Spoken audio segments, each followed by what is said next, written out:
What's up? Welcome to my channel. I'm Tatami, and here I talk about whatever I want.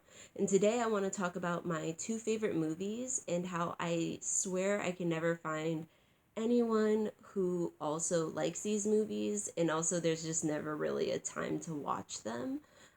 So we'll jump right into it. My favorite movie, number one, is Precious. No, I'm not familiar with the books very much. Like, I've read the synopsis of the book and I've read the synopsis of the sequel, so I know how the story goes on to end.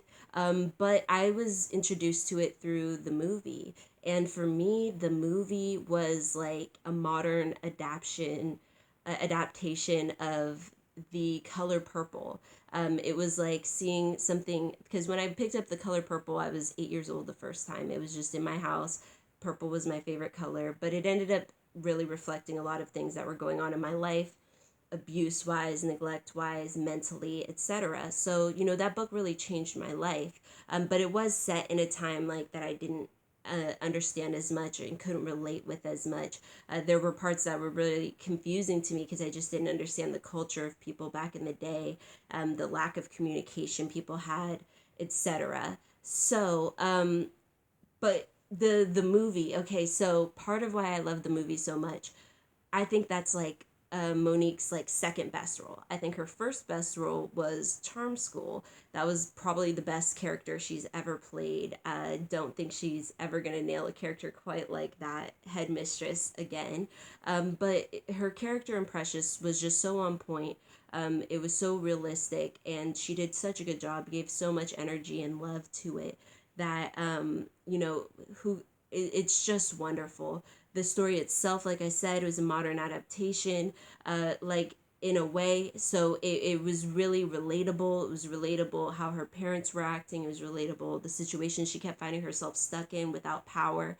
But nobody ever wants to watch Precious, do they? You can't just turn on Precious and other people are in the house because it's just going to depress other people. So there's just, I have it, but there's just never a time to watch that movie.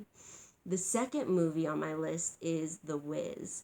Um, every time I've ever moved out of my house or had to leave my house since I was a little kid, I always took The Wiz with me. Like, even when I went to foster care, that was like one of the only things that I took with me was my copy of The Wiz. And even when I moved out at 18, I had a copy of The Wiz. But it's really long, and a lot of people are just tired of it, and a lot of people just don't get it. Um, so it's just not a movie that I get to play very often. Even though I love it, I like know all the words, all the songs, everything. I just think it's so beautiful, so magical. They did such a good job. So yeah, that The Wiz is one that I can just never find an opportunity to watch, especially with other people around, which is usually other people are around me. But yeah, isn't that weird? That I was just thinking that about how my two favorite movies I can never seem to get other people to watch with me. All right, I thank you so much for joining me with these random thoughts for this video, and may your ancestors and spirit guides be with you at every crossroads. I will see you next time.